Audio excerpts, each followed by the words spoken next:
quand je négociais pour l'Union européenne et que j'ai négocié l'adhésion de la Chine à l'Organisation mondiale du commerce, et j'avais, à un certain moment, à la fin de la négociation, j'avais une idée assez précise de la manière dont tout ça pouvait se terminer, et il a fallu que j'ajuste cette idée. À un moment, j'ai rencontré le Premier ministre chinois qui m'a dit tout ça, on est dans une zone de possible, et là, ligne rouge.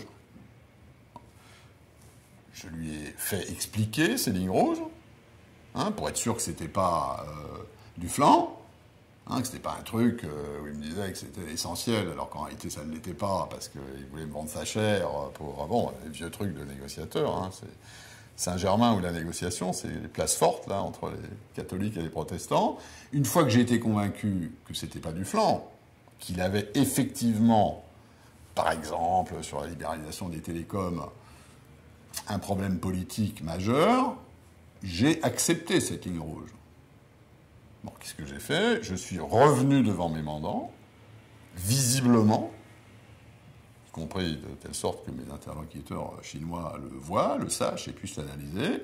Je suis revenu devant mes mandants, je leur ai dit, écoutez, je suis désolé, mais là, il y a une zone que je croyais possible et qui n'est pas possible. Et donc, il faut qu'on recompose.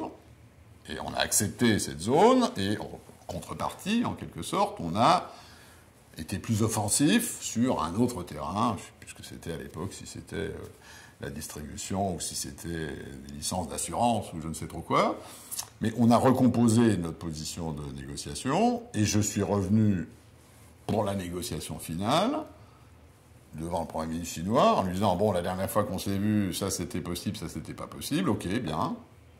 On a compris, on accepte, parce qu'il y a un raisonnement politique derrière ça qui fait que je suis convaincu que vous ne me racontez pas des bobards. Et la contrepartie, c'est ça. Bon, et vous prenez ou vous ne prenez pas.